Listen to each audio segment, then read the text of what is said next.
Good morning, everyone. I hope you're doing well today. Welcome into my garden. And I am out before the sun is fully up. I decided to get out to try to avoid the heat, but let me tell you, the humidity is something else. After only being outside for just a few minutes, I am already sweating like crazy.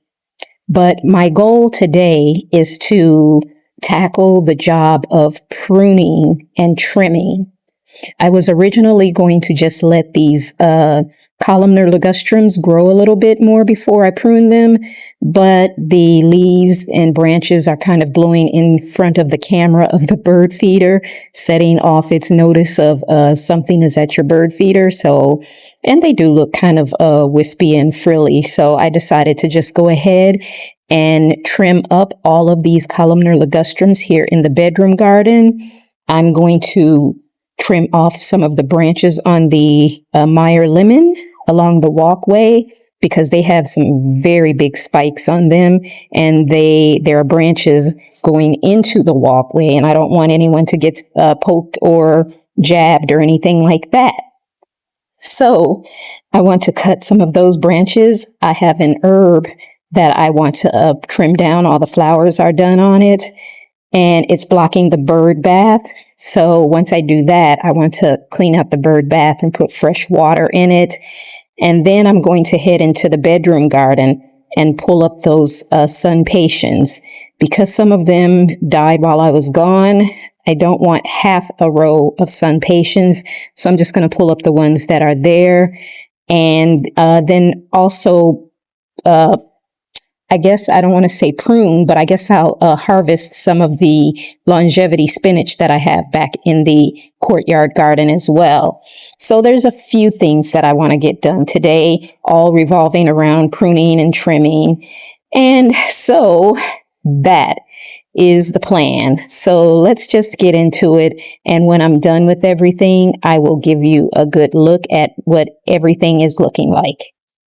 So I will say this, after having the grass cut and just cleaning up just a few areas, and mainly starting to prune and trim, it is helping the garden to look so much better, even though I still have a lot of weeds to clean up in sections. But it has just made a tremendous difference in how the garden looks, just mowing the grass and pruning and trimming some things. And so I believe that once these are all trimmed up and everything else that I'm going to be doing today, it's going to help it look even better, because you really, when you see so much work ahead of you, you just kind of say, you know what, I'm done for the season. I'm just going to let the garden go and I will get back out maybe in the fall or something, or next year. But I don't want to do that. I enjoy being out in the garden. So I'm just going to do what I can. And the majority of the work that I want to do right now are things that require me to not have to do a lot of bending and stooping. I just want to do the work where I can stand up and clean up. And so that's what I'm starting with. And I'm going to try to recruit help when it comes time to really pull some of those weeds that you just can't cover your eyes and ignore because they're just right in front of your face. So right now we're going to clean up shrubs and things like that. I think those little things really help gardens look good, even when you've been overwhelmed with weeds and, things like that. So I'm excited to see how everything is going to be looking once I get it, all freshened up. I'm going to eventually have to tackle the vegetable garden, because as we get into late August and early September, it will be time to put out the fall and winter crops. So that's going to be another task, which is not hard work. But that large back bed in the vegetable garden is going to require a lot of weeding, and I don't look forward to that. But I'm just happy to be back home. I'm just happy to be back in the garden. And I think in spite of the fact that it's not had daily care, it's looking pretty good. So I won't complain. I know that it could be worse, but I'm happy with it. So I also am happy that I got up and got out before the sun rose above our garage, because facing the garage from where my camera is standing, that is east. So sun rises in the east, sets in the west. So it rises kind of like right where that tree is behind the garage. So it's more of an angle. So it gives such a really bad glare in the mornings if you're out trying to film, and you can't avoid it. You know, wherever you are in the garden, it's really hard to avoid that glare. So I'm glad I was able to get out before it's really hot and before the sun rises above the garage. But no matter what, you don't beat the humidity in the Houston area. There's nowhere to run from it. It's just horrible. And I'm sweating like crazy. It doesn't look like it, I know, but trust me, I am. I can't imagine what it's going to be like later in the day if it's like this early in the morning before the sun is even up. But I love the warm weather here, and to be able to garden almost year round, I really like that versus, you know, when I grew up in Chicago and, you know, colder climates where you only have a few months where you can enjoy things. So I'm very happy to be in this location, to be able to garden, like I said, almost year round. Now, this is the herb that I want to trim up. All of the blooms that shoot out from it stand pretty tall, as you can see. The leaves are like ferns. It has the look of a fern. I cannot remember the name of this herb for the life of me. The tag is probably somewhere underneath all of the leaves and things there. But whatever it is, I'll look it up and we'll talk about it when I do a garden tour. But I just want to get all of that cut down so you can actually see that there's a bird bath back there. It's just this odd little corner where you don't really want to grow anything. So a bird bath is perfect there. And plus it's close to the bird feeder.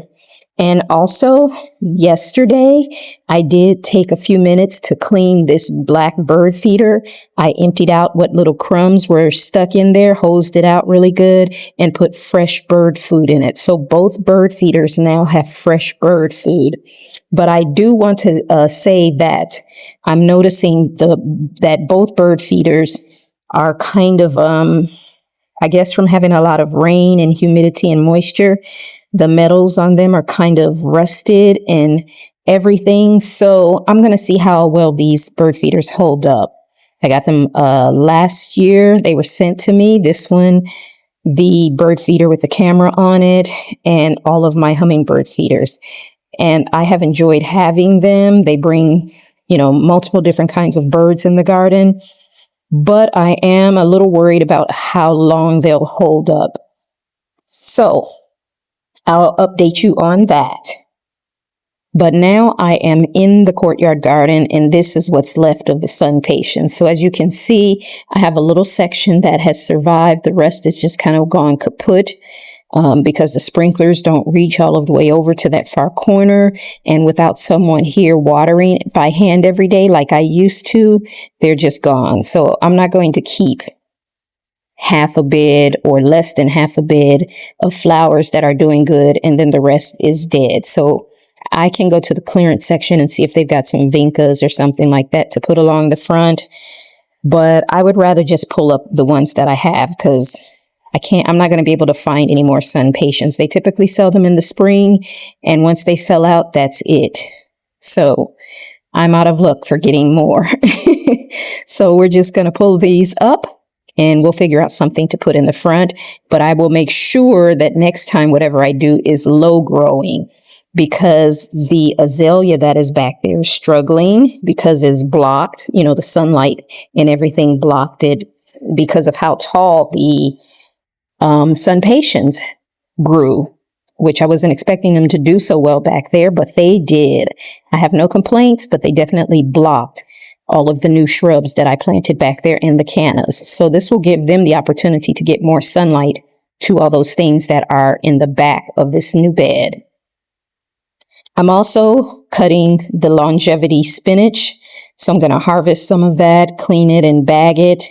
And I will let you guys know how it tastes. I do know that it's a superfood. It is from Southeast Asia, and it has been used for hundreds and hundreds of years medicinally, as well as, for a green vegetable. It is antibacterial, antiviral, antifungal. It fights cancer, they say. It is good for blood pressure control, because when you consume it, it will lower your blood pressure. So they do recommend that if you have naturally low blood pressure, you may want to consider that before eating it. It also lowers blood sugar, so it is good for diabetes. So in the past, ancient use was that they would get the liquid from it and put it on wounds and sores and, burns and things like that.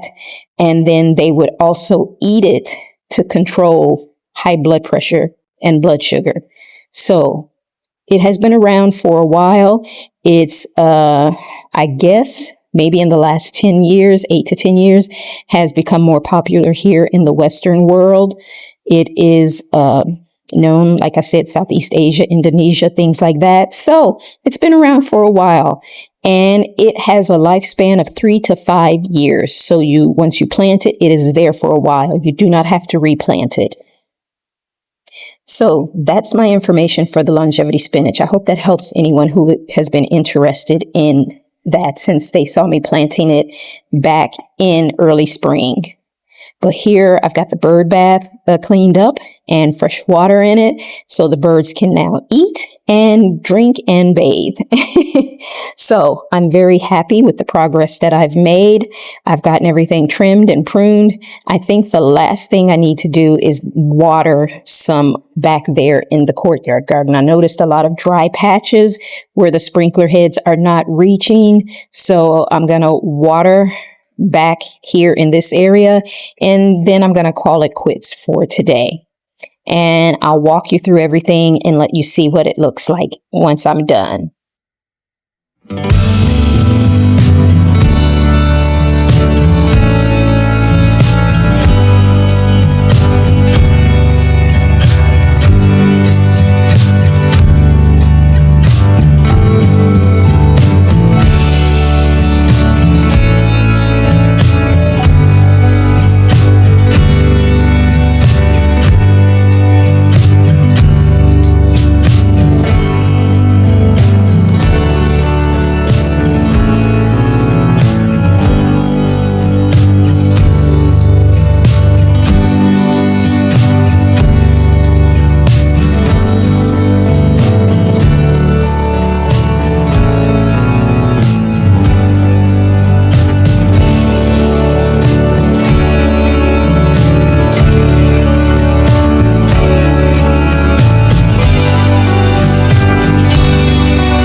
Well, everything's watered, so let's walk through. You'll notice that I still have longevity spinach on the ground. It's because I'm just going to grab that once I'm done showing you everything. But all of my piles of trimmings and clippings have been disposed of.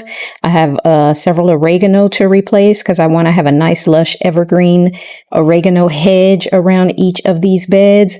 But that's the longevity spinach that you saw there and here. And it grows more like a vine. So, just kind of spreads. And you kind of see there my big pile. So I have a lot to pick and clean once I get in the house. But I feel like that back bed is nice and refreshed and clean. So we will work on getting it fertilized and, things like that, just to make it look better. Because even though I've pulled up these sun patients, because it blocked so much back there, I feel like it's kind of looking, what I do have back here is looking scraggly. That is the azalea that just got covered up by everything. So I've got some work to do with things in that bed to kind of see if I can bring them back to life. But That circle bed right there, oh my goodness. That Torrenia and those grasses grew better than I would have expected back there. So I know that's something that I can repeat. And there's Miss Tika. She's so cute and so sweet. Now let's walk along the path here, and you can see right away that we've cut off all of those tall flowers on the herb there, and the bird bath looks nice and fresh. So I'm pleased with that. And I can't wait to start seeing the birds come back into the yard. When I put the food out in the other bird feeder, I started seeing birds like by the next day. So hopefully now that that bird feeder is there and the bird bath is also clean, I'll start to see more of the birds that were in the yard before I left. So keep my fingers crossed that they'll come back. And I also need to refill my hummingbird feeders, which I'll get to. That's the Meyer lemon. I know this is not the time of year to prune, but because the spikes are so big on that, I wanted to cut off the parts that are laying across the walkway. I don't want anyone to get cut, poke, jabbed, anything like that.